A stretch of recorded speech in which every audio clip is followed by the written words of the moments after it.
한국직업방송과 연합뉴스TV가 함께 만드는 취업 전문 뉴스 투데이 골플러스입니다.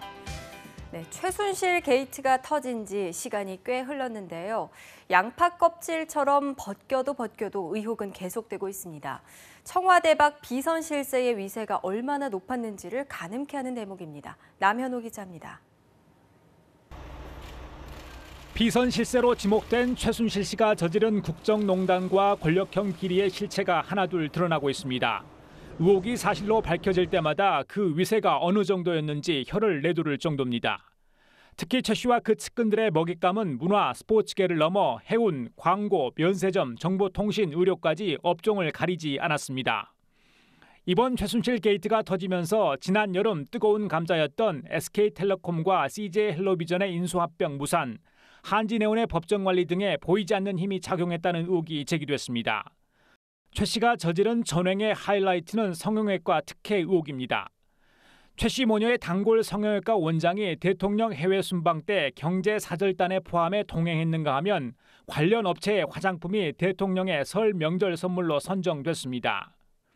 이 업체는 문제가 된 성형외과 원장의 처남이 운영하는 중소 화장품 회사로 알려졌는데 뚜렷한 실적도 없이 서울 시내 유명 면세점들의 입점에 특혜 입점 의혹이 일고 있습니다. 관련 부처와 청와대는 이들 의혹을 부인하지만 정황 증거들이 계속 나오면서 의심의 시선은 여전한 상황입니다. 최 씨의 최측근인 차은택 씨 역시 각종 문화사업과 기업 광고에 깊숙이 개입해 사익을 초래한 의혹들이 속속 사실로 밝혀지고 있습니다. 조금씩 드러나는 최순실 게이트의 실체에 국민들의 분노 지수는 올라갈 수밖에 없습니다. 연합뉴스TV 남현호입니다. 박근혜 대통령의 핵심 국정과제인 창조경제가 최순실 게이트의 뇌관으로 드러나며 풍자의 대상으로 전락했습니다. 대규모 집회로 양초와 소주 판매량이 급증했는데 시민들을 이를 두고 창조경제라며 냉소를 보내고 있습니다. 정주희 기자입니다. 정부가 창조경제 정책에 21조 원에 달하는 예산을 쏟아부었지만 눈에 띄는 성과가 없었다는 평가가 많았습니다. 그런데 이번에 최순실 게이트가 터지면서 창조경제 정책이 풍자의 대상으로 전락했습니다. 특정 제품의 소비가 급증하자 사람들이 이를 두고 창조경제 정책에 빗대어 표현하고 있는 겁니다. 1차 촛불 집회가 열렸던 지난달 29일부터 2차 촛불 집회 다음 날인 이달 6일까지의 양초 판매량은 지난해보다 52.6% 급등했습니다. 같은 기간 소주 매출은 전년 대비 25.4% 늘어났습니다. 주최 측 추산 100만 명이 참가한 12일 3차 집회 당일 주변 편의점과 음식점 등도 때 아닌 특수를 누린 것으로 알려졌습니다. 서울로 올라오는 전세버스가 동나고 기차표가 매진됐는데 이를 두고도 누리꾼들 사이에 새로운 창조경제라는 냉소 섞인 말이 나왔습니다. 최순실 사태에 창조경제를 향한 대중의 시선은 더욱 차가워지고 있습니다. 정부가 최순실표 예산을 삭감하기로 하고 일부 자치단체와 참여기업들이 창조경제 사업과 관련한 예산 삭감을 현실화하면서 창조경제는 좌초 위기에 놓였습니다. 연합뉴스TV 정주희입니다. 검찰은 박근혜 대통령과 독대한 대기업 총수들을 이례적으로 주말과 휴일 차례로 소환했습니다. 대통령 조사를 앞두고 미르와 K스포츠재단에 거액을 출연하는 과정에서 압박이나 대가성 특혜가 있었는지가 핵심 쟁점입니다. 이소영 기자입니다. 지난해 7월 대통령과의 독대 이후 미르와 K스포츠재단에 거액의 출연금을 낸 의혹을 받는 7대 기업 총수들이 검찰에 줄줄이 소환됐습니다. 검찰은 출연 과정에서 대통령의 압박이 있었는지, 기부 대가로 사면이나 규제 완화 등 혜택을 받았는지 집중 조사했습니다. 검찰은 이재용 삼성전자 부회장을 참고인 신분으로 불러 204억 원을 낸 배경을 캐물었습니다.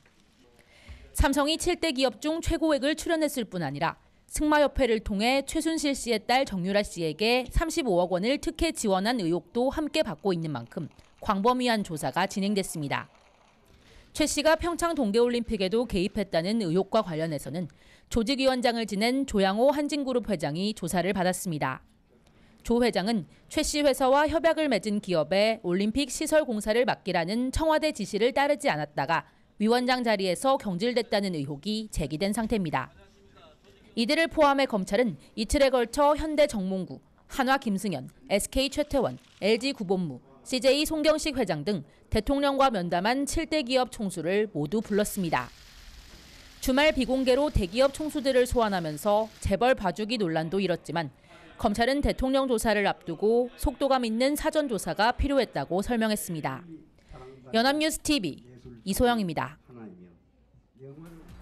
대기업 총수 일가 미성년자 43명이 1,000억 원에 달하는 계열사 주식을 보유한 것으로 나타났습니다.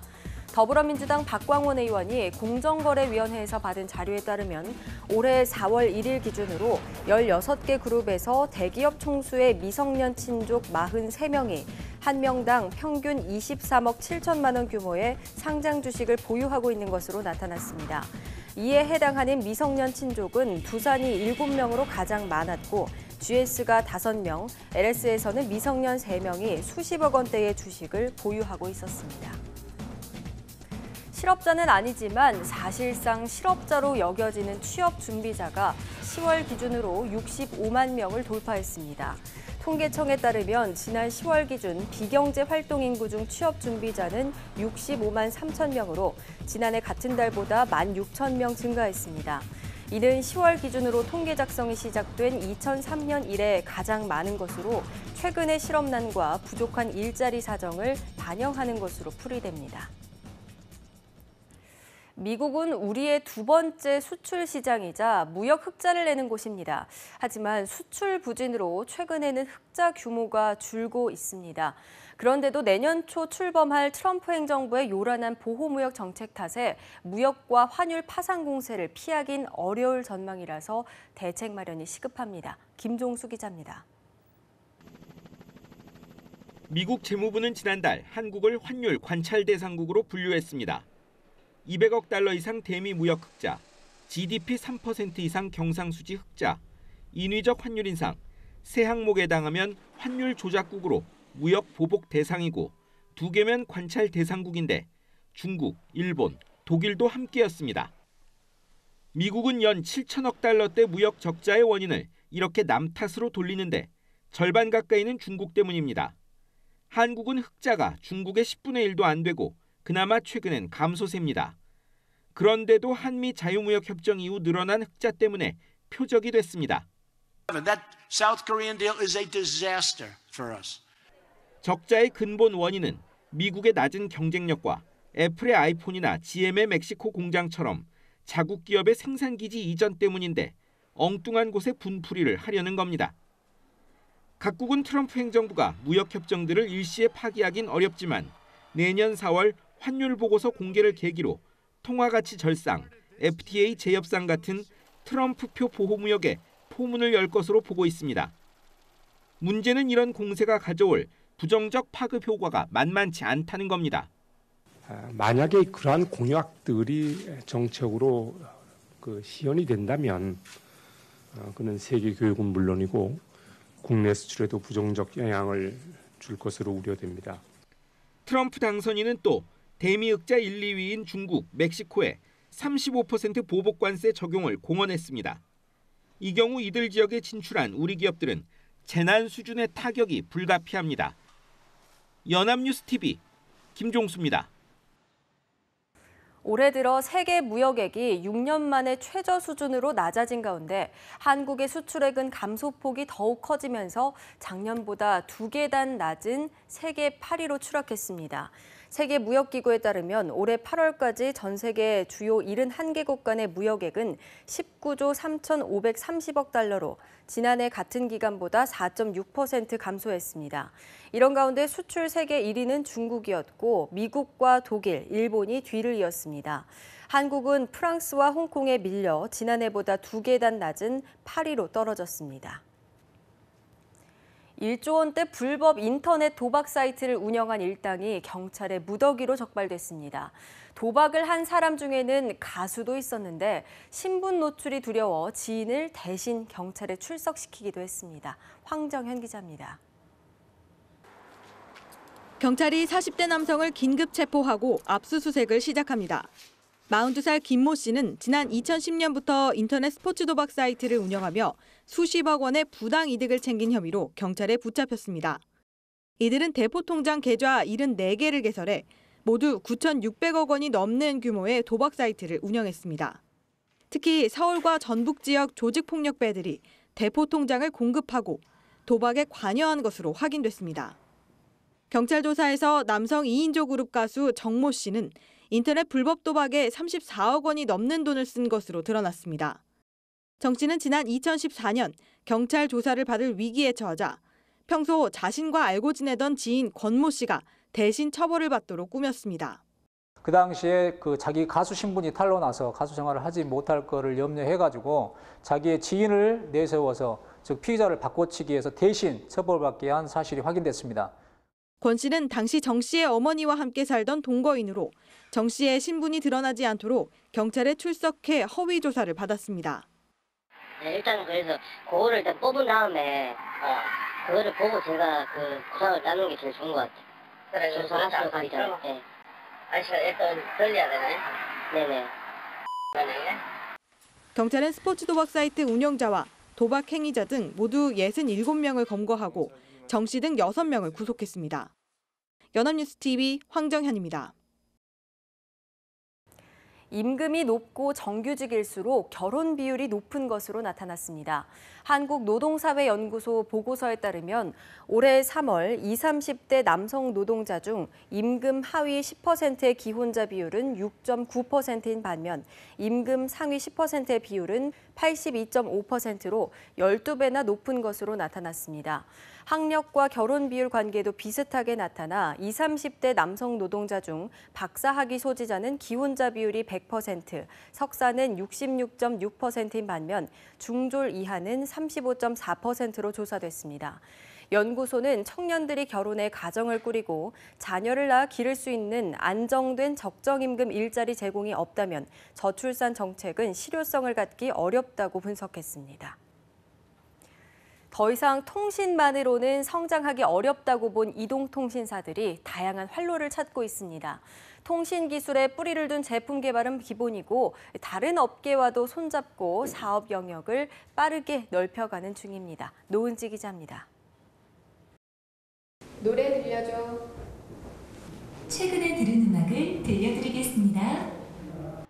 SK텔레콤이 이동통신사 최초로 선보인 음성인식 인공지능 기기입니다.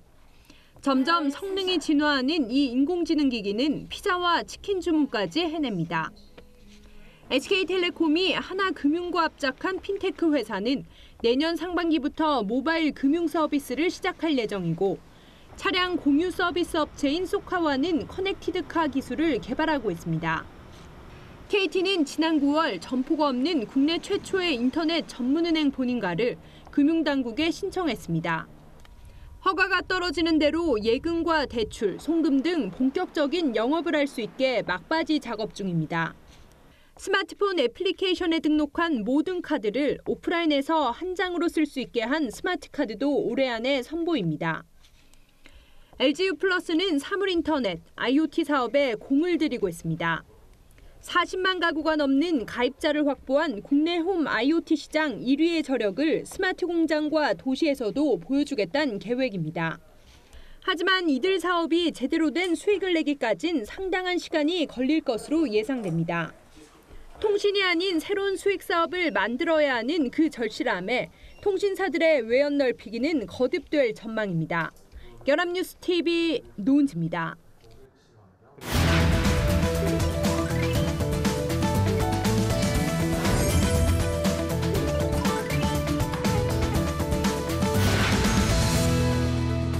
사회적으로 핫한 이슈를 키워드로 알아보는 핫키워드 시간입니다. 강설희 아나운서와 함께합니다. 안녕하세요. 네, 안녕하세요. 핫키워드 시간입니다.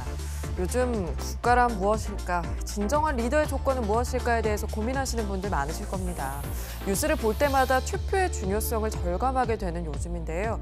직접 민주주의가 발달한 스위스에서는 매년 수차례 국민투표가 실시된다고 합니다. 그중 지난 6월에 있었던 기본소득법안 투표는 전 세계 이목을 집중시켰습니다. 모든 국민에게 매달 똑같이 기본소득을 주겠다는 법안, 정말 꿈 같은 얘기죠. 그런데 이 기본소득은 스위스뿐만 아니라 주요 선진국들이 진지하게 논의하고 있는 제도입니다. 그래서 오늘 핫키워드 시간에 자세히 알아보려고 합니다.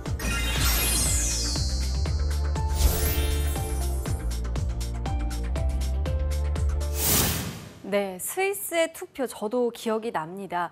아무 조건 없이 한 달에 300만 원씩 생활비를 주겠다고 해서 역시 부자 나라는 다르구나 이런 생각이 들었었는데요. 그런데 많은 사람들이 찬성할 줄 알았는데 투표 결과가 반대가 훨씬 많았죠. 그렇습니다. 스위스의 기본소득 도입 국민투표 결과 전체 76%가 반대를 해서 법안은 부결됐습니다. 그래서 스위스 국민들이 300만 원짜리 공짜 복지를 거부했다 이런 제목의 기사가 났었는데요.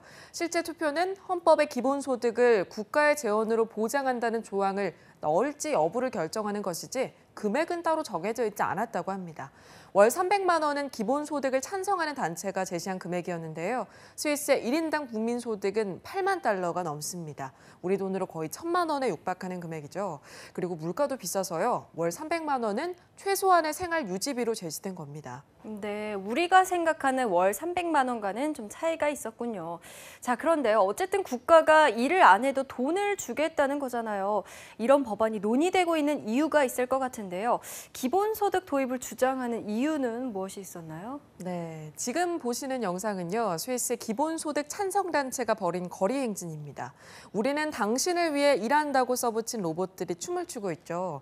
기본소득 로봇인 겁니다. 이 기본소득에 대한 논의가 활발해진 이유는 인공지능이 발달하면서 인간의 일자리를 로봇이 대체할 가능성이 점점 커지고 있기 때문입니다. 인공지능 때문에 일자리를 잃거나 근무 시간이 줄어든 사람에게 국가가 기본 임금을 주자는 거죠. 네, 인공지능의 발달만큼이나 혁명적인 발상인데요. 실현 가능성이 정말 있는 건가요? 네, 그렇습니다. 포스트 스티브 잡스라고 평가받는 전기 자동차 업체 테슬라의 창업주 일론 머스크는 미래에는 컴퓨터와 인공지능 기계, 로봇이 사람들의 직업을 대체하고 정부가 국민에게 임금을 주는 시대가 올 것이다 이렇게 예상했습니다. 이게 바로 기본소득을 말하는 건데요. 그는 이런 변화가 기회가 될 수도 있다고 말했습니다. 네, 인공지능 때문에 일자리를 잃는데 기회라고요. 자, 로봇과 취업 경쟁을 해야 하는 시대가 올지도 모르는 거다 이렇게 생각이 드는데요. 네, 물론 그런 의견도 있지만 일론 머스크의 시각은 조금 달랐습니다. 기술 발달로 자동화된 시스템이 인간을 대체하게 되면 사람들은 다른 일, 조금 더 복잡하고 흥미로운 일들을 할 시간이 생길 것이고 확실히 쉬는 시간이 늘어날 것이라고 아주 긍정적인 전망을 밝혔습니다. 네, 꿈 같은 이야기인데요. 사람이 일을 안 해도 생산 활동에는 문제가 없다는 얘기인 거죠. 하지만 대신 실업자가 늘어나니까 돈을 버는 사람은 줄어드는 거 아닐까요? 네, 그렇죠. 그래서 이 인공지능 시대에는 부익부 빈익빈이 더 심해질 것이란 전망도 있는데요. 그래서 기본소득의 개념이 중요해진 겁니다. 정부가 신기술로 새롭게 창출된 부가가치에 대해서 제대로 세금을 걷고 그렇게 모인 재원으로 국민들에게 기본소득을 주자는 거죠. 그리고 그 기본소득을 받아서 여유가 생긴 사람들이 또 다른 부가가치를 찾을 수 있게끔 선순환 구조를 만들자는 게 바로 이 기본소득의 개념입니다. 네, 이제 좀 이해가 되는데요. 기본소득은 정부가 시혜를 베풀겠다 이런 게 아니라 미래를 대비하는 전략인 셈이었습니다. 그런데 이렇게 공짜로 돈을 나누어 준다는데 거부감을 가지는 사람들도 있을 텐데요. 기본소득에 대한 반론도 있었겠죠? 네, 그렇습니다. 독일 의회에서 2013년에 기본소득에 대한 심도 있는 연구 보고서를 냈는데요. 여기서는 기본소득이 아직은 시기상조다 이런 결론을 냈습니다. 그 이유는 기본소득이 근로의욕을 떨어뜨릴 것이고 기존의 사회보장제도가 더 효율적이라는 겁니다. 또 조건 없이 현금을 주다 보면 그걸 노린 이민이 급증할 것이란 이유도 들었습니다. 그 밖에 현금이 많이 풀려서 지하 경제가 커질 수 있다는 우려도 나왔습니다. 네, 꽤 설득력 있는 연구 결과인데요. 그런데 처음에 스위스 국민투표에서 76%가 기본소득 도입을 반대했다 이렇게 말씀하셨는데 그 이유는 무엇이었나요? 네, 역시 재원 부족 때문이었습니다. 스위스나 독일은 사회보장제도가 워낙 잘 되어 있는 복지천국 국가들이죠. 기본소득을 도입하려면 추가 예산이 필요하고요. 그렇게 되다 보면 기존 사회보장제도와 충돌이 일어날 수 있다는 이유로 반대하는 겁니다. 그리고 또 중요한 이유가 있다고 하는데요. 기본소득이 현재 우리 삶의 질을 높여줄 것인가에 대한 고민 때문이라고 합니다. 근로의욕을 떨어뜨려서 사회적 책임감이 낮아지는 게 삶의 질 향상에 도움이 안 된다는 결론을 내린 거죠. 네, 정말 성숙한 시민의식인 것 같습니다. 자, 지금 우리나라는 사상 최악의 청년 실업률, 또 세계 최고 수준의 노인 빈곤율이라는 큰 숙제를 안고 있습니다. 더 이상 획기적인 방법으로 일자리를 늘리는 게 불가능하다면 기본소득 또한 하나의 대안이 될 수 있을 것이라는 목소리가 높아지고 있습니다. 단순히 포퓰리즘이라고 치부하지 말고 진지한 논의를 해보는 건 어떨까요? 네, 오늘의 핫키워드 기본소득이었습니다. 강설희 아나운서 고맙습니다. 네, 고맙습니다. 투데이 고용플러스 오늘 준비한 소식은 여기까지입니다. 함께해 주신 여러분 고맙습니다.